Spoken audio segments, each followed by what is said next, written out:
Bonsoir à toutes et à tous. Bienvenue, c'est Sens Public, débat, chronique, reportage et expertise de nos invités. C'est ce que l'on vous propose tous les jours, du lundi au jeudi à 18h et 22h sur Public Sénat. Et voici le sommaire de ce 4 décembre. Édouard Philippe menace de ne pas voter le budget de la sécurité sociale. La défection des 34 députés Horizon peut-elle provoquer la chute du gouvernement Lecornu? Pourquoi l'ancien Premier ministre choisit-il la stratégie du bras de fer? Est-ce la meilleure solution pour redresser une courbe de popularité en chute libre? On répond à toutes ces questions dans une minute. Et puis dans la seconde partie de ce Sens Public, retour un an en arrière, 8 décembre 2024, c'est la chute du dictateur syrien Bachar el-Assad.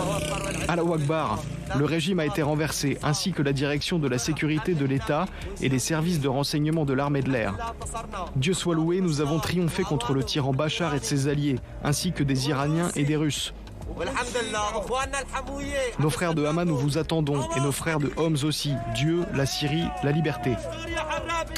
Un an plus tard, le nouveau président a-t-il réussi à décoller son étiquette d'ancien d'Al-Qaïda? A-t-il imposé la charia dans le pays? Pourquoi est-il cajolé par les chefs d'État occidentaux? Donald Trump en tête. Ne ratez pas notre plongée dans ce qui reste une poudrière, la Syrie. Ce sera dans 3 quarts d'heure. Et n'hésitez pas à participer à l'émission en flashant ce QR code. Je poserai vos questions à nos experts, notamment sur notre premier thème, ce coup de pression de l'ancien Premier ministre Édouard Philippe. Avec cette question, les députés Horizon vont-ils s'abstenir? Clémentine Louise. On n'est jamais trahi que par les siens. Si Sébastien Lecornu mène la bataille du budget sur les fronts socialistes et républicains, c'est au sein de sa famille politique qu'une tranchée s'est ouverte. Édouard Philippe sème le doute. Les 34 députés Horizon pourraient ne pas voter le budget de la sécurité sociale. Leur principale ligne rouge, la suspension de la réforme des retraites. Cet après-midi, ce sont les sénateurs Horizon qui se sont abstenus de voter la partie recette du projet de loi de finances. Il faut chercher un compromis, c'est évident, et Édouard Philippe est évidemment un homme de compromis. La question c'est, est-ce que ça en vaut le coup? C'est ça, pour la France. Est-ce qu'il est meilleur d'avoir un PLFSS avec de mauvaises choses, ou est-ce qu'il faut mieux ne pas avoir de PLFSS tout de suite? Une désolidarisation soutenue par les Républicains, députés comme sénateurs, eux aussi sont prêts à ne pas voter le budget de la sécurité sociale pour éviter toute compromission avec le gouvernement. Lorsque le compromis n'est pas possible et que nous arrivons à un budget extrêmement dangereux, en effet, il faut ne pas le voter, parce que c'est aussi un acte de responsabilité que de ne pas voter n'importe quoi. Donc, d'une certaine manière, je comprends la position qui est celle aujourd'hui d'Édouard Philippe, et je comprends qu'en l'état actuel des choses, en effet, le budget de la sécurité sociale ne soit pas votable. D'autres parlementaires, en revanche, s'inquiètent de ne pas avoir de budget de la sécurité sociale. Il n'y a quand même pas de grande volonté de la part d'un certain nombre de partis politiques, notamment, d'aller vers le compromis. On n'a pas le choix. Si nous n'avons pas de budget, nous avons des risques économiques et financiers qui sont importants. Et le monde économique en France, notamment les chefs d'entreprise, en ont ras-le-bol de cette situation. Les voies de passage pour faire adopter le budget de la sécurité sociale sont de plus en plus étroites. Le vote est prévu le 9 décembre prochain. Et on se demande si Édouard Philippe est prêt à faire tomber Sébastien Lecornu. Je vous présente mes invités. Emmanuel Capu, bonsoir. Bienvenue, vous êtes sénateur Horizon de Maine-et-Loire. Laure Salvin, bonsoir. Et bienvenue, vous êtes directrice générale de l'Institut de sondage Verian. Adrien Brachet, bonsoir. Bienvenue à vous, journaliste politique au Point. Tiens, on va regarder un peu la une du magazine ce week-end, le classement des hôpitaux. Voilà ce que vous nous proposez au Point. Et Tam Tranui, bonsoir Tam. Bonsoir Thomas. Bienvenue à vous, éditorialiste pour Sens Public. Enfin, c'est la casquette que vous portez ce soir, parce que vous en portez de multiples sur cette chaîne. Emmanuel Capu, avec cette perspective donnée aux députés Horizon de ne pas voter le budget de la sécurité sociale, Édouard Philippe veut-il tout simplement faire tomber l'actuel Premier ministre? Je crois qu'il y a un malentendu. Ah bon? Manifestement, ça s'emballe. Il se trouve que moi, j'étais au bureau politique mardi matin. Édouard, du coup, Philippe a filé ensuite en réunion de groupe avec les députés. C'est pas du tout. Alors, il n'est pas d'usage de discuter à l'extérieur de ce qu'on se dit là-bas. Mais en tous les cas, il n'a pas été question de faire tomber ou pas Sébastien Lecornu. Le seul débat qu'on a eu, moi je suis intervenu. Si les députés Horizon ne votent pas, c'est le budget de la sécurité sociale, on n'en sera pas là. En l'état, d'ailleurs, c'est pas vraiment en l'état, parce qu'en l'état, le PLFSS, et là on est au Sénat, il a été largement modifié par le Sénat. Mais bon. Dans le grand public, manifestement, le travail qu'on a fait n'est pas forcément celui qui est retenu. Donc, ce qu'ont dit les députés et ce que dit Édouard Philippe, c'est en l'état de la façon dont il est sorti de l'Assemblée nationale, avant que le Sénat le corrige, eh bien, c'est vrai que ça serait difficile de voter pour. Et notamment, pour résumer, deux raisons. La hausse de la fiscalité sur le capital, la CSG, que nous, on a supprimé, d'ailleurs sur un amendement que j'avais déposé, notamment, et la suspension de la réforme des retraites, que nous aussi, on a fait sauter, sur aussi un amendement que j'avais déposé. Donc, vous voyez, à ce stade, pour résumer, si le Sénat... Enfin, si la version du Sénat était respectée, et au moment où je parle, ça se joue, parce qu'on est sur l'article 6, je crois, à l'Assemblée nationale, eh bien, les députés ont raison, il n'y a pas de raison qu'ils ne le votent pas. En revanche, effectivement, le message qui est envoyé, qui est très clair aux socialistes et aux autres, c'est si on rétablit plus de fiscalité et puis la réforme des retraites, c'est sûr que ça ne sera pas voté par les députés Horizon. Quand même, l'hypothèse ou la menace, on peut employer les deux termes, elle continue de planer. Laure Salvin, comment vous analysez cette séquence? Que cherche l'ancien Premier ministre, d'après vous? Pour son image. Je ne sais pas vraiment ce qu'il cherche, mais si on regarde d'un point de vue de l'opinion, depuis le milieu de l'année 2024, sa cote d'avenir, dans notre baromètre notamment, ne fait que s'effriter. En fait, il se fragilise. Il faut se rappeler qu'il a été pendant 4 ans quasiment la personnalité préférée des Français. Personnalité politique. Politique, voilà, c'est ce que j'allais rajouter. Il était en haut, effectivement, des baromètres d'opinion, et notamment en termes d'avenir, en fait. C'est-à-dire qu'on considérait, effectivement, qu'il avait encore un avenir en France. Il était très haut parce qu'il sortait du Covid, de la crise du Covid, etc. On y reviendra sur les sondages, en détail. Très bien. Donc, depuis 2024, il n'a fait que s'effriter dans l'opinion. Pourquoi? Parce que finalement, il est assez peu visible du grand public. Il s'est retiré au Havre, je dirais, et il est peu intervenu, ou il intervient peu dans le domaine national. Donc, une hypothèse, en tout cas une hypothèse stratégique, ça aurait pu être de dire, bon, il faut peut-être que je revienne maintenant sur le devant de la scène, que je me démarque sérieusement, tout en restant cohérent avec ma ligne politique, qui est finalement la rigueur budgétaire, l'attention à la dette, etc. Donc c'est peut-être juste finalement un moyen pour lui de revenir sur la scène nationale, sur un positionnement qu'il a toujours eu et qu'il a effectivement à cœur. Alors, ça n'arrive pas forcément au bon moment. Je retiens cette idée, je veux bien vous entendre là-dessus, Adrien Brachet. Effectivement, sur la cohérence, la réforme des retraites, la rigueur budgétaire, tout ça, c'est dans l'ADN de voilà, Premier ministre. Ce que j'ai dit, moi, ce que j'allais dire, je rejoins tout à fait ce que vient de dire Laure, c'est-à-dire que ça, c'est à mettre au crédit d'Édouard Philippe. Pour le coup, la question de la rigueur budgétaire, la question de la réforme des retraites a toujours été centrale dans son discours depuis qu'il s'est lancé dans l'aventure présidentielle, la question de la dette, la question du budget. Donc, il est certain qu'en faisant savoir ce positionnement sur le PLFSS et, vous l'avez dit, sur la question de la suspension de la réforme des retraites, il reste dans son héritage idéologique. Après, bien évidemment, et là aussi je rejoins ce qu'a dit Laure, le moment politique n'est pas anodin, c'est-à-dire qu'on est dans un moment où l'élection présidentielle approche, où Édouard Philippe, en fait, a la peur, si vous voulez, peut-être du syndrome Alain Juppé, qui a été son mentor à une époque, qui est de paraître comme un candidat trop consensuel, trop en retrait.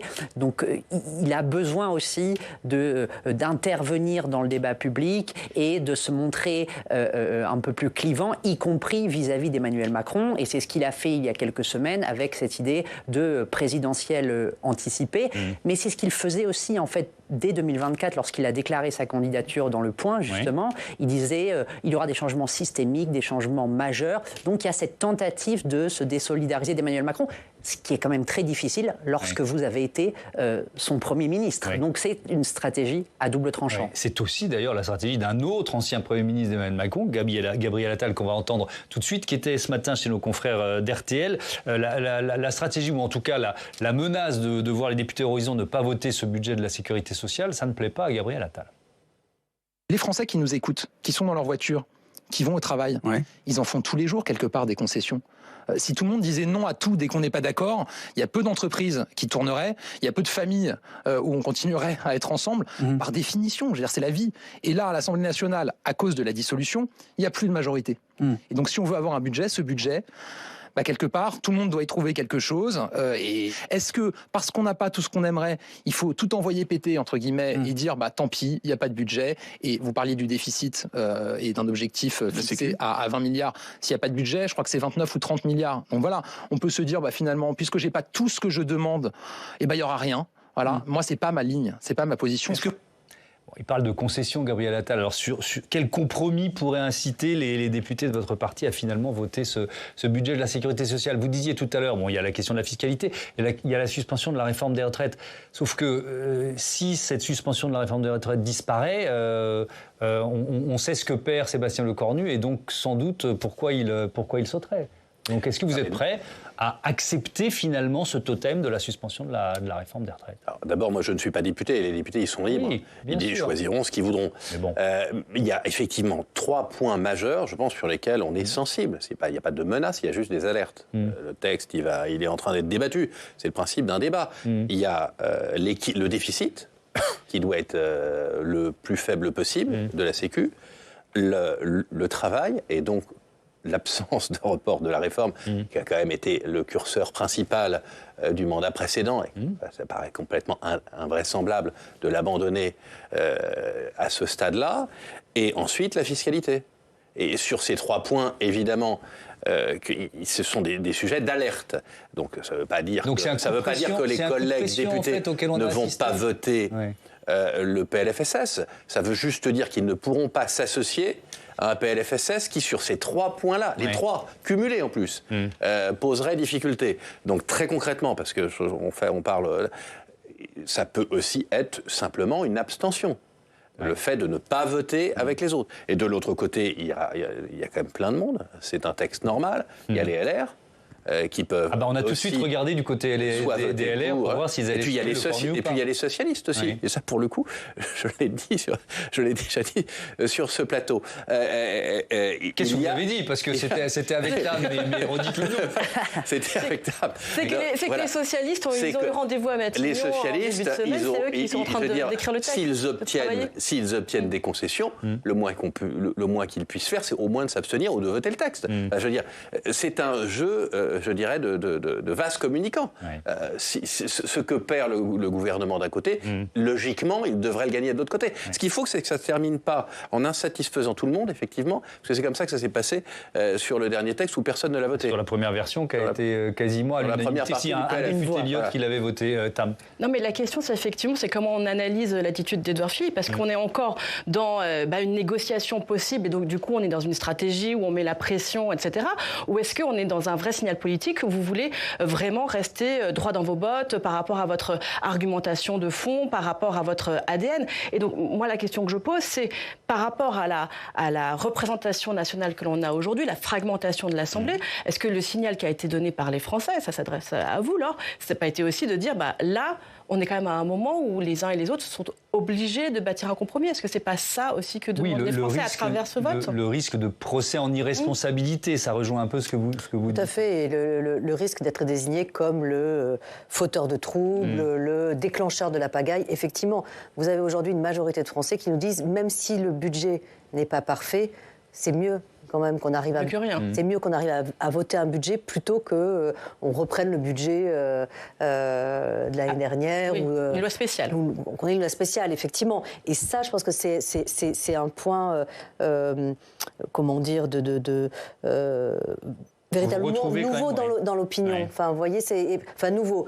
Je dirais que depuis 2022, il y a effectivement dans l'air cette idée de la nécessité de faire des compromis, de négocier, que finalement personne n'a vraiment réussi jusqu'à présent à trouver un projet fédérateur pour tout le monde. Et donc, il faut peut-être effectivement trouver des bonnes idées à droite et à gauche. Et donc là, effectivement, c'est ce que disent les Français à nouveau, et réaffirment, ils disent on ne veut pas, et ça pourrait être très préjudiciable d'ailleurs pour Édouard Philippe dans la perspective de la présidentielle, parce que notamment ceux qui ne souhaitent pas la pagaille, c'est tous les électeurs de droite qui sont très attachés justement à l'ordre et qui sont quand même assez légitimistes. Il y a un Premier ministre, Édouard Philippe faisait partie du premier quinquennat, donc ça va être compliqué.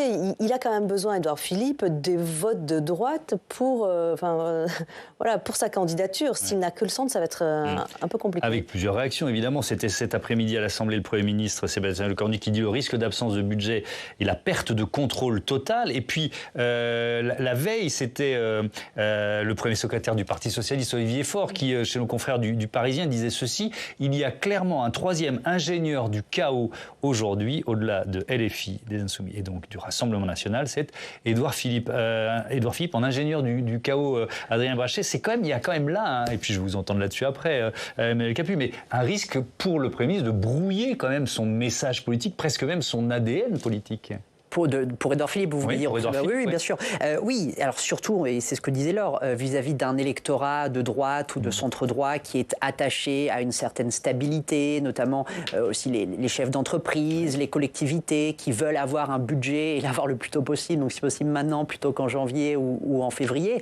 Donc bien évidemment qu'il y a le risque, en plus, puisque c'est l'argument que va développer le reste de la Macronie, qu'a commencé à développer Sébastien Lecornu, qu'a commencé à développer Gabriel Attal, en repeignant en effet Édouard Philippe en agent du chaos. Donc c'est un risque. Édouard Philippe, lui, il fait le pari qu'à terme, lui sera porté en sa faveur le fait de s'être opposé à ces discussions budgétaires, à un budget qui n'aurait ni queue ni tête. Mais c'est sûr que c'est un pari qui est compliqué, qui ne peut payer que sur le long terme. Donc c'est sûr qu'à court terme, pour un électorat qui va être en besoin d'un budget extrêmement rapidement, qui a besoin d'y voir plus clair et de passer à autre chose, là, c'est un choix plus périlleux. Alors, on a lu la réaction d'Olivier Faure. On va écouter une réaction écologiste cette fois-ci. C'est Cyrielle Châtelain, la présidente du groupe écologiste à l'Assemblée. Clairement, l'annonce ou la perspective d'Édouard Philippe, elle offre aussi un angle d'attaque aux formations d'opposition. On ne sera pas l'effet de compensation parce qu'il y a des groupes de sa majorité qui s'en vont. C'est-à-dire qu'on n'est pas là pour faire le travail qu'ils ne font pas. Donc le premier devoir du Premier ministre, c'est un peu de remettre de l'ordre chez lui et d'avoir le soutien des groupes qui se sont engagés à soutenir le gouvernement. Alors, l'ingénieur du chaos, qu'est-ce que vous répondez à ça ? C'est là où je vous disais tout à l'heure qu'il y a manifestement un malentendu. Je veux dire, c'est quand même complètement exagéré. C'est pas du tout le sujet. Le sujet, c'est juste, attention, une alerte sur si le PLFSS reste en l'état, ça va être compliqué de le voter. Donc il y a moyen de le changer. Et puis au final, et là où je vous rejoins, il y a un tiraillement de députés, des sénateurs comme nous. Nous, on est des élus de terrain. On a l'habitude, on entend ce que vous dites. C'est-à-dire qu'une grande majorité de la population, ils souhaitent qu'on se mette d'accord. Évidemment, qu'on trouve un accord. Parce qu'ils se disent, faut mieux un mauvais budget que pas de budget du tout. Pendant que vous nous parlez, vous allez pouvoir rester sur votre idée. Inès de Saint-Germain-en-Laye, je ne comprends plus, Horizon ne font pas partie de la majorité, demande-t-elle. Si même les députés Horizon envisagent de s'abstenir ou de voter contre, le budget ne va jamais passer. Voilà, donc ça, c'est le sujet. Ces électeurs, ces électrices qui font... Ça, c'est le sujet. C'est effectivement, qu'est-ce qu'on fait pour essayer de faire passer un budget qui soit un budget acceptable. Et puis, de l'autre côté, il y a le fait qu'il faut que le budget soit acceptable. Claude Malhuret a eu une très bonne phrase ici. Il a dit c'est important de sauver les meubles à condition que ça ne coûte pas plus cher que les meubles eux-mêmes. Donc, en fait, et c'est tout le sujet, en fait. Il ne faut pas avoir un budget de compromis qui deviennent en fait un budget de compromission qui soit pire que pas de budget du tout. Parce que là, Sébastien Lecornu, cet après-midi, dit si le budget de la sécurité sociale n'est pas voté, on va laisser filer le déficit encore plus loin. Il parlait même de 30 milliards de déficit possible. Donc. On est exactement pour le coup dans le sujet. Il parle de 29 milliards de mémoire. Bon. Mais là, à l'heure actuelle, le budget tel qu'il est proposé, il coûte à peu près le même prix, à 2 milliards près. Donc en fait, et si ça part je vais utiliser une expression un peu plus populaire. Si ça dérape encore plus, on l'a tous entendu. Si ça dérape encore plus, on est à l'équivalence. Et en plus, je vais essayer de modérer mes propos. Et en plus, on va avoir la suspension de la réforme des retraites. Donc en fait, c'est tout le sujet. Est-ce qu'on choisit, on arrive à un compromis, ou est-ce qu'on tombe dans une compromission qui est pire ? Et au final. Là, j'entends bien les menaces, l'ingénieur du chaos, la recherche de boucs émissaires. Mais en fait, en vrai, on n'a déjà pas eu de PLFSS l'année dernière. Oui. Bon, on a continué à rembourser les frais médicaux. Le monde ne s'est pas arrêté. Ça a eu un coût, quand même. Ça a un coût, je vous le dis. Le fait de démarrer l'année sans budget de la sécurité sociale, ça a quand même un coût. Oui, c'est un coût. Et il ne faut pas qu'il soit supérieur au coût d'accepter un PLFSS qui serait mauvais. En fait, c'est tout le challenge aujourd'hui, tout le débat du jour. C'est quand même une ligne de crête. Quand on est sur une ligne de crête. On dit attention au procès en irresponsabilité, image d'Édouard Philippe construite depuis des années qui menace d'être brouillée. C'est une ligne de crête pour vous ? Il y a ce double, il y a ce dilemme entre accepter un mauvais budget, parce qu'un budget imparfait, ça on l'accepterait, mais si c'est un très mauvais budget, on ne peut pas l'accepter, et effectivement au risque de brader nos convictions profondes qui sont notre ligne de cohérence et sur laquelle je crois qu'on est tous...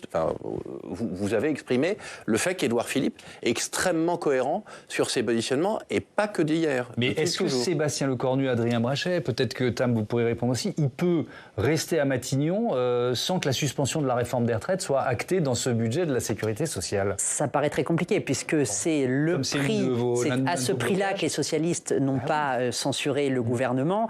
Si cette suspension de la réforme des retraites disparaissait de l'horizon, immédiatement les socialistes monteraient au créneau parce qu'ils ne pourraient plus assumer devant leur électorat de maintenir Sébastien Lecornu au pouvoir. Donc bien évidemment, on est dans un jeu où ce que vous gagnez d'un côté, vous le perdez de l'autre. C'est ça qui est extrêmement sensible, extrêmement dangereux. Et pour reprendre l'intervention qu'on avait tout à l'heure de Cyrielle Châtelain, c'est vrai parce qu'on parle beaucoup des socialistes, mais il faudra regarder aussi la semaine prochaine quel sera le vote des députés du groupe écologiste. Alors une partie a déjà annoncé qu'ils voteront contre. Est-ce qu'il peut y avoir des abstentions pour aider à l'adoption de ce PLFSS? Ça aussi, ça va être un enjeu extrêmement important. T'as un mot là-dessus, ensuite on parle des sondages. Moi, je dirais quelque chose que je ne comprends pas très bien, c'est pourquoi est-ce qu'Édouard Philippe sort maintenant, alors que, en gros, c'était le préalable à la discussion, le fait d'accepter la suspension de la réforme des retraites. Pourquoi ne l'a-t-il pas dit plus tôt, plutôt que maintenant, alors que nous sommes à une semaine du 9 décembre, le moment où c'est le moment fatidique. Et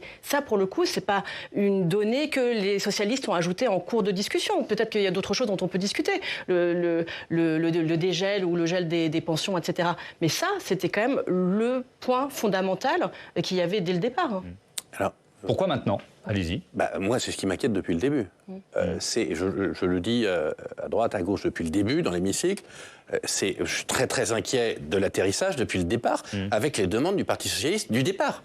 Parce qu'effectivement, en demandant plus de fiscalité et le retour en arrière sur la réforme des retraites, c'est très, très, très compliqué. Ils ont placé la barre très, très haut. Et c'est donc très compliqué de passer la barre. Et en plus, en nous disant, la barre, elle est fixée, on ne peut pas la baisser. Donc forcément, ça devient technique, et à la fin, d'arriver à un accord acceptable. Oui, mais vous avez pour autant accepté de participer à ce gouvernement, notamment à travers la participation de Naïma Boucho aux Outre-mer. Est-ce qu'il n'y a pas aussi une ambiguïté de... Alors ça, il faut relire les déclarations qu'Édouard Philippe a faites. Et là encore, je suis membre du bureau politique, donc je m'en souviens bien. Les ministres qui participent à ce gouvernement participent à titre personnel. Oui, mais vous voyez bien que la ligne est fine quand même. Je suis pas sûr que nos téléspectateurs, téléspectatrices... ils ne sont pas là pour représenter le parti. Allez, on parle des sondages comme promis, parce que c'est peut-être aussi une part de l'explication avec notamment notre baromètre Odoxa. Je vous propose d'accueillir tout de suite Stéphane Duguay. Bonsoir Stéphane. Bonsoir Thomas. Alors le baromètre Odoxa, notre dernier baromètre, nous dit qu'Édouard Philippe ne gagnerait pas au second tour de la présidentielle face à Jordan Bardella. Oui, c'est l'hypothèse qui a été testée le plus récemment par Odoxa. Si le second tour avait eu lieu en novembre 2025 avec d'un côté Édouard Philippe, de l'autre Jordan Bardella, eh bien le président du RN obtenait 53% des votes des personnes interrogées, le maire du Havre 47%. Et ce n'était pas le cas dans un précédent sondage il y a 8 mois, en avril 2025. Édouard Philippe était testé cette fois face à Jordan Bardella et Marine Le Pen. L'ancien Premier ministre avait à ce moment-là 54% des voix favorables et Marine Le Pen et Jordan Bardella, eux, avaient 46% des voix favorables. Donc voilà, les rapports de force se sont inversés. Ouais. Et cette chute dans les sondages, elle se confirme dans le palmarès de l'adhésion de ce mois de novembre. Oui, Édouard Philippe arrive 3e de ce palmarès de l'adhésion, derrière Marine Le Pen et Jordan Bardella. Pour établir ce classement, Odoxa demande aux personnes interrogées plusieurs questions. D'abord, éprouvez-vous de la sympathie pour cette personnalité politique? La soutenez-vous? 32% des gens répondent oui à ces questions pour Édouard Philippe au mois de novembre, mais en début d'année, c'était 38% des sondés qui répondaient oui à ces deux questions, donc 7 points de plus qu'aujourd'hui. Édouard Philippe était en janvier premier de ce classement, Thomas. Donc ça c'est pour l'adhésion, mais Odoxa mesure aussi le rejet des personnalités politiques. Oui, de ce point de vue-là, en octobre, 40% des personnes interrogées disaient rejeter l'ancien Premier ministre. C'était juste après son appel à une élection présidentielle anticipée. En novembre, ce rejet est moindre, il est redescendu. Seulement 31% des sondés disent rejeter Édouard Philippe. Alors, on a évidemment mis en avant le baromètre Odoxa qu'on diffuse tous les mois sur notre antenne, mais cette tendance, on la retrouve dans d'autres études de popularité. Oui, et pour prendre l'exemple de Verian, l'Institut de Laure Selvin qui est en plateau avec nous, en février 2025, Édouard Philippe est la 3e personnalité politique préférée des personnes interrogées avec 38% d'opinion favorable. Ça, c'était donc il y a près d'un an. Et dans le sondage Verian du mois de décembre, Édouard Philippe est toujours 3e personnalité politique préférée, mais il tombe à 29% d'opinion favorable. Et pour avoir une idée de comparaison, il avait pu monter jusqu'à 43% d'opinion favorable en avril 2024, avant la dissolution. Alors que ce soit chez Odoxa ou chez Verian, l'ancien Premier ministre reste malgré tout le candidat qui suscite le plus d'avis positifs dans le camp présidentiel, dans le bloc central, devant Gabriel Attal, qui est lui patron de Renaissance. Mais sa popularité, on l'a vu, s'érode sondage après sondage, alors que l'élection présidentielle est dans 1 an et demi à peine. Merci beaucoup Stéphane. Laure Selvin, c'est baromètre pour le Figaro Magazine, baromètre mensuel, c'est bien ça. Donc ça donne vraiment une bonne évolution. Vous l'avez évoqué tout à l'heure, mais si on rentre dans le détail, si on revoit ces moins 9 points là, depuis février 2025, est-ce que c'est homogène? Est-ce qu'il y a des catégories de population dans lesquelles la cote d'Édouard Philippe baisse plus que d'autres? Alors, il baisse effectivement davantage chez les cadres. Par exemple, il y a un décrochage chez les cadres. Adrien en parlait effectivement tout à l'heure. Je pense qu'il y a sentiment d'un flou sur son positionnement, notamment par rapport au président de la République, mais pas que, aussi idéologique. On a le sentiment là aujourd'hui, et depuis plusieurs mois, qu'Édouard Philippe veut tuer le père, mais sans proposer autre chose en fait, sans proposer de projet alternatif. Et c'est ça le problème, c'est-à-dire que je pense qu'en effet, à un moment donné, il faut savoir se démarquer parce qu'il ne va pas être candidat sur un bilan, mais bien sur un nouveau projet. Et ça fait quand même quelques mois, plusieurs mois qu'il annonce ce projet, mais que rien ne vient. Et donc je pense qu'il y a un peu d'essoufflement finalement de sa candidature. Il perd aussi beaucoup en termes d'adhésion à gauche, chez les sympathisants de gauche. Il arrivait effectivement à être une personnalité assez consensuelle. On disait, il est même arrivé à 48% de cote de confiance, 48% des Français qui souhaitaient qu'il ait un avenir en France. Donc c'est quasiment un Français sur 2, c'est beaucoup.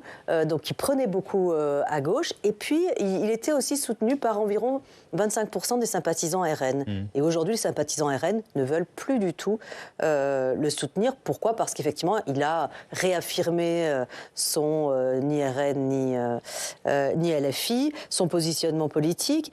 Et puis, il se démarque, ou je devrais dire peut-être plutôt, il y a d'autres personnalités que lui qui se démarquent dans l'opinion, et on le voit dans ce dernier baromètre, avec une prime aux personnalités politiques de droite qui prônent justement l'union des droites. Et ça, je crois aussi que ça fait partie des tournants de l'opinion, c'est-à-dire que, et on le mesure d'année en année, cette union des droites, elle est souhaitée par de plus en plus de sympathisants de droite, et notamment de sympathisants traditionnellement LR. Ouais. Donc voilà, il y a ces différents mouvements d'opinion qui peuvent expliquer son niveau d'aujourd'hui. Adrien Brachet. Oui, je pense que Édouard Philippe s'est aussi lancé dans un défi qui est particulièrement compliqué, qui est d'essayer de mordre sur deux électorats à la fois qui sont assez différents, qui est d'un côté l'électorat LR de droite classique et de l'autre l'électorat plus centriste, plus macroniste, plus libéral culturellement et économiquement. Et il n'est pas toujours facile dans un moment de forte polarisation politique d'arriver à mordre en même temps sur les deux. Donc il essaye de le faire sur un certain nombre de sujets. Je trouve qu'un sujet par exemple sur lequel ça se ressent en relisant son dernier livre, c'est sur la question de l'immigration. C'est-à-dire sur la question de l'immigration, on sent bien qu'il essaie de parler un peu à ces deux électorats. D'un côté, il prône, donc bien là pour parler à l'électorat bien ancré à droite, la suspension, le fait de renoncer, de dénoncer l'accord de 1968 avec l'Algérie sur les questions migratoires. Il est pour une immigration contrôlée, mais d'un autre côté, dans son livre, il assume comme la droite libérale à l'ancienne, si vous voulez, qu'il faut une immigration de travail, que prôner une immigration zéro, c'est purement démagogique. Donc on voit bien qu'il essaye des pas de deux, un coup d'un côté, un coup de l'autre. Dans un moment de forte polarisation, ça peut être une faiblesse, ça peut aussi être une force, notamment dans le cadre d'un second tour pour rassembler face au Rassemblement national, mais on voit bien que c'est compliqué aussi de concilier ces deux électorats. Avec Édouard Philippe qui est en campagne présidentielle officiellement depuis le 3 septembre 2024. Hein, vous nous l'avez rappelé, c'est dans le magazine C'était dans Le Point. On va peut-être voir la une l'article du Point que cette entrée en campagne avait été officialisé. Depuis, il enchaîne, il est en campagne, quoi, les déplacements, les meetings. Tiens, on a un exemple de meeting, on va avoir un extrait, c'était lors du dernier congrès des maires de France où il voulait sortir du pessimisme ambiant. Écoutez. Mesdames et messieurs, je suis enchanté que vous soyez aussi nombreux ce soir. Un bon moment entre nous et une réunion amicale entre maires, c'est pas du luxe en ce moment. J'ai été frappé de constater que dans les allées du salon, il n'y avait pas de morosité. Il y avait un vrai enthousiasme, mais aussi une vraie confiance dans la capacité des maires à faire face. J'ai entièrement confiance dans notre pays et dans notre capacité à le redresser. Voilà, ça c'est un extrait trouvé sur les réseaux sociaux d'Édouard Philippe lui-même. On est donc déjà à 15 mois de campagne et il en reste 16 avant la présidentielle. Je veux bien que ce soit une course de fond, mais ce sentiment qu'il est parti un peu trop tôt, premier aspect de la question. Et deuxième aspect de la question, ce qu'on a décrit avec Laure Salvin et Stéphane Duguet tout à l'heure, cette impression qu'il est sur le toboggan. Comment sortir du toboggan? C'est à moi la question? Ouais. Non, moi je trouve d'abord, effectivement, il est en campagne électorale. Il est parti trop tôt? Pour l'élection présidentielle, je ne crois pas du tout qu'il soit parti trop tôt. Et je le dis d'autant plus qu'on travaille à un programme massif, comme il l'a dit, et que ça prend du temps. Je veux dire, c'est sérieux, c'est du travail, c'est des propositions, c'est beaucoup de gens rencontrés. Ouais. Mais que les Français attendent. Et donc ça fait plus de 15 mois qu'ils attendent des propositions. Et c'est vrai que c'est long, parce que l'élection elle-même, elle est encore éloignée. Donc forcément, c'est beaucoup de travail qui ne se voit pas et qui sera lointain. Après, pour répondre à la question sur les sondages, je pense objectivement, pour connaître un peu Édouard Philippe, je pense qu'il en a un peu rien à faire. On a du mal à vous croire. Des sondages. D'abord parce qu'il a vu, vous l'avez très bien dit, il a vu de près qu'on pouvait être très très haut dans les sondages et ne pas gagner même une primaire. Donc ça, il en a. Ça pour le coup. Oui, le favori 2 ans avant. Ça pour le coup, il en a. Peu d'exemples du favori 2 ans avant qui est gagnant. Ça, c'est sûr. Parfaitement éclairé sur ce point. Ça pourrait l'arranger de plus être le favori. Donc, d'une certaine façon, moi, je me souviens de ma première campagne électorale, c'était pour Chirac en 95, et en janvier 95, il était, je m'en souviens très bien, à 13% dans les sondages. Et il a finalement. Et il y avait un certain nombre de journaux et de magazines qui titraient comme si Édouard Balladur était déjà président de la République. Je m'en souviens. Et vous vous souvenez que sur les plateaux de télé, les journalistes lui demandaient, une en particulier, est-ce que vous allez réellement vous présenter à l'élection présidentielle? Bon. Donc ça ne veut strictement rien dire. En revanche, à titre personnel, quand je vois effectivement le sondage, je me dis quand même que je ne vois pas très bien qui d'autre aujourd'hui est mieux placé. Parce que c'est vrai que ça baisse, mais on peut quand même constater que c'est le mieux placé à droite pour faire le meilleur score face à Jordan Bardella aujourd'hui. Quand je me regarde, je me désole. Quand je me compare, je me console. Exactement. Okay. Je voudrais juste ajouter un point parce que on va rentrer effectivement, et on est rentré dans une période électorale qui va être sensible, dans laquelle il va y avoir beaucoup de désinformation, certainement, des tentatives d'ingérence de l'étranger, etc. Et les sondages sont très souvent accusés. Moi, je pense qu'une personnalité comme Édouard Philippe, comme toute personnalité politique qui se respecte, est intéressé par les sondages. C'est une évidence. On a envie de savoir ce que souhaitent les Français, quels sont leurs besoins, quels sont leurs états d'esprit. Et c'est pas forcément, les sondages ne se résument pas à un baromètre de personnalité. Donc je pense qu'il faut faire attention aussi, quand on dit Édouard Philippe ne s'intéresse pas aux sondages, j'espère bien qu'il s'y intéresse. Et je pense que les Français aussi s'attendent à ce qu'ils s'y intéressent. Oui. Un mot de réponse, et ensuite on parle de sa relation avec Emmanuel Macron. Effectivement, ma phrase était peut-être ambiguë.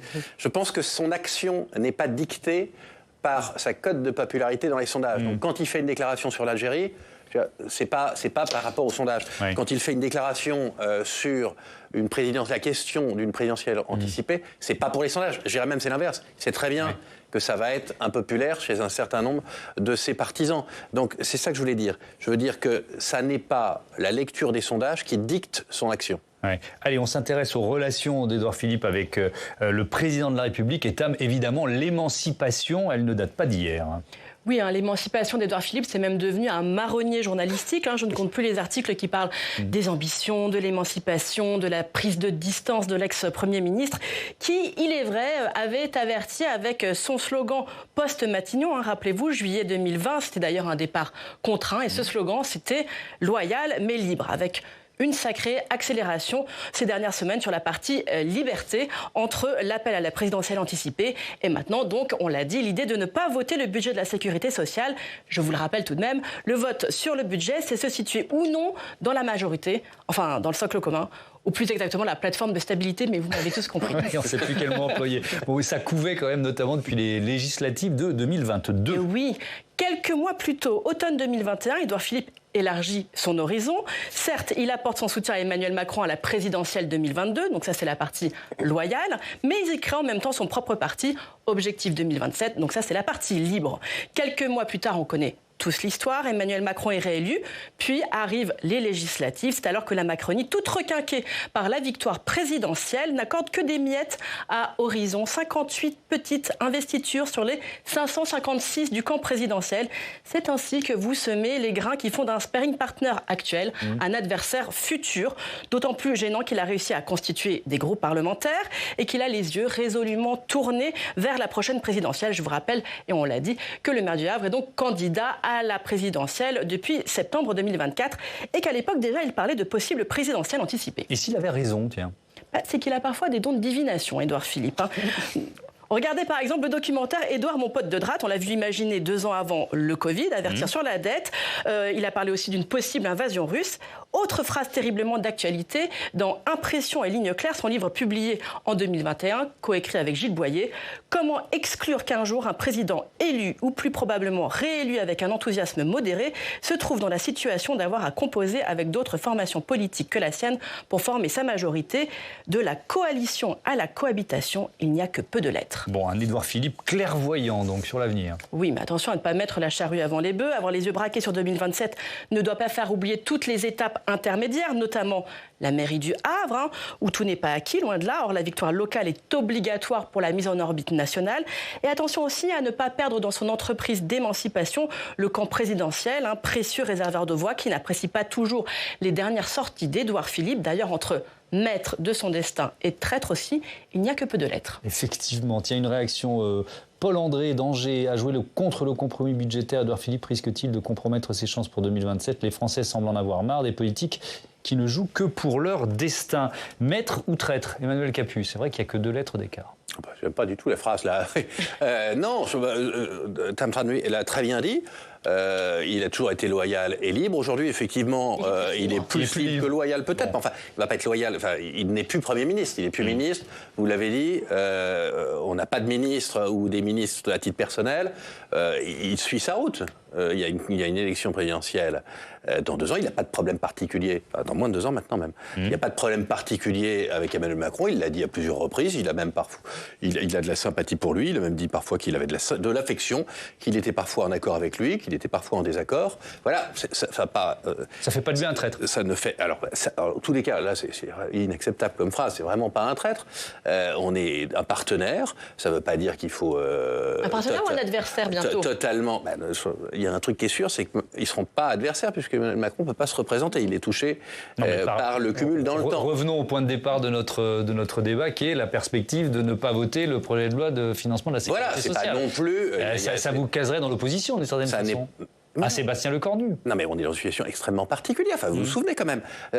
Normalement, dans un temps normal, il y a un 49-3 et la question ne se pose pas. Oui. Le gouvernement a décidé de ne pas faire de 49-3 en disant « je propose, vous décidez ». Donc en ce moment, on se dit « tiens, c'est les socialistes qui sont en train de décider ».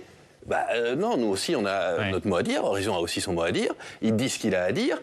Et au final, et même par le principe même du fait que c'est vous proposez, vous décidez, en fait, le principe de la majorité ou du vote du budget, en fait, on décide. Donc, il n'y a plus le principe de base qui est, si vous ne vous abstenez ou vous ne votez pas le budget, ne fonctionne plus dans ce système-là où il n'y a plus de majorité. Bon, Benoît qui nous écrit de Mésanger, est-ce que la rupture avec Macron, c'est une vraie conviction ou juste une tactique pour ne plus être assimilé à un quinquennat impopulaire? Laure Salvin.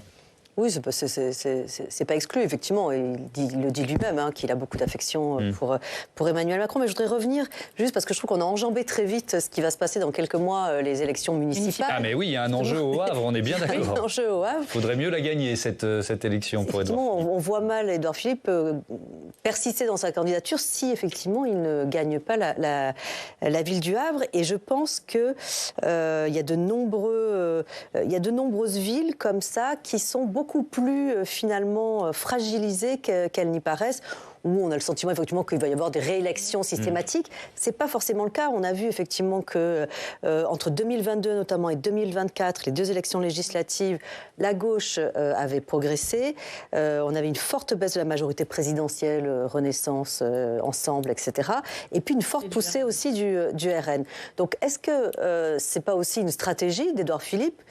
Finalement, nous on pense tous à 2027, mais peut-être que lui, il a déjà aussi en ligne de mire les élections municipales et qui se dit, en fait, j'ai besoin de remobiliser mon camp. J'ai besoin qu'il se mobilise parce que s'il ne se mobilise pas dès le premier tour, je dirais, ça va être très compliqué ensuite en cas de triangulaire au second tour. Donc peut-être aussi qu'il fait ça dans un objectif finalement beaucoup plus local pour que effectivement son électorat traditionnel se dise oui, en fait c'est ça, c'est effectivement ce qu'on veut, c'est effectivement ce qu'on souhaite et donc on se mobilise dès le début. Un mot du Havre, je l'avais prévu un peu plus tard, et puis après je reviendrai sur la question de la relation avec le président de la République, mais il y a une vraie hypothèse de défaite d'Édouard Philippe. Pour l'instant à gauche, il n'y a pas encore de candidat unique. Il y a des discussions. C'est vrai que aux dernières élections européennes, le Rassemblement national est arrivé en tête au Havre, qui a historiquement un parti communiste assez implanté et assez fort au Havre. Donc c'est pas un terrain facile. Il reste quand même favori de cette élection du fait de son statut de sortant, même si, comme l'a très bien dit Laure, ça pourrait être de moins en moins vrai, cette idée que le maire sortant est forcément réélu. Mais c'est vrai qu'il y a une vigilance et qu'il ne peut pas, en effet, aborder cette élection à la légère. Ça, c'est certain. Surtout qu'en effet, il ne peut pas envisager d'être candidat à l'élection présidentielle s'il perd le Havre avant. Et en plus, il y a une autre inconnue qu'on n'a pas mentionnée, mais qui est toujours possible, qui est le risque d'autres élections législatives avant les municipales ou au même moment que les municipales. On ne peut pas l'exclure au stade où on est. Et d'ailleurs, Édouard Philippe lui-même ne l'exclut pas. Et il avait d'une certaine manière prévenu, puisque c'est une scène que ma collègue Mathilde Sirot a racontée au Point, le jour où, avant la 2e nomination de Sébastien Lecornu par Emmanuel Macron, le jour où Emmanuel Macron reçoit les différentes forces politiques à l'Élysée, Édouard Philippe prend la parole et il dit « Je ne suis pas dans la démarche d'éviter une dissolution à tout prix ». Et donc, il y a aussi cette idée... Et il avait dit quelques jours ou heures auparavant sur RTL, c'était le fameux appel à une démission du président de la République. Donc disons que Édouard Philippe n'est pas dans une démarche de la stabilité pour la stabilité. Donc, c'est probablement aussi le risque d'une dissolution, quelque chose qu'il intègre dans ses différentes déclarations et dans ses différentes prises de position. Est-ce que ce n'était pas finalement une erreur d'aller aussi loin dans Emmanuel Capu, cette déclaration sur RTL, d'aller aussi loin dans la pression mise sur le président de la République? L'hypothèse d'une démission anticipée. Alors moi, pour être tout à fait honnête avec vous, ça m'a surpris, parce que j'étais vraiment dans de ceux qui disaient il faut vraiment protéger, il n'y a plus grand-chose comme institution qui fonctionne bien, et il nous reste la Constitution et le président de la République. Moi, ça m'a choqué, comme citoyen. Alors moi, ça m'a surpris, ça m'a vraiment surpris, c'est-à-dire que... Et puis en plus, on avait discuté la veille, donc il y avait une vraie surprise, non feinte. Et puis ça m'a convaincu, mais ce qui est très curieusement, ça m'a convaincu instantanément. Parce que je me suis dit, en fait, il a raison. Il a raison parce que, en fait, et on le voit quotidiennement, pendant les 18 mois, alors c'était il y a 18 mois, donc je ne sais pas si on est encore à 18 mois, on voit bien qu'on va souffrir, qu'on va être incapable. Là, il reste 16 mois. Donc il reste 16 mois, c'était donc il y a 2 mois. On a une vraie incapacité à avancer. Nous, les politiques, et du coup, effectivement, ça retombe sur nous également.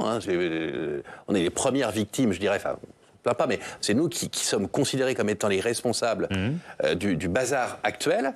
Et on voit bien que nos institutions actuelles ne nous permettent pas d'avancer. Et donc, la référence très gaulienne, qui est le président de la République a la responsabilité peut-être de mettre un terme à ce blocage, comme l'aurait sans doute fait le général de Gaulle, en annonçant, non pas une démission, mais l'anticipation des élections présidentielles qui passe évidemment par une démission, et en organisant cette sortie à un an finalement de la fin normale, après plutôt les élections municipales, parce que je pense qu'on n'a pas intérêt, donc très concrètement en juin, un an avant, moi ça m'a convaincu, ça m'a surpris, mais ça m'a convaincu. On termine là-dessus. Merci beaucoup, merci à tous d'avoir participé à ce débat. Adrien Machet, je rappelle qu'on vous lit dans le magazine Le Point, le classement des hôpitaux à lire ce week-end, et je vous dis à très bientôt sur Public Sénat.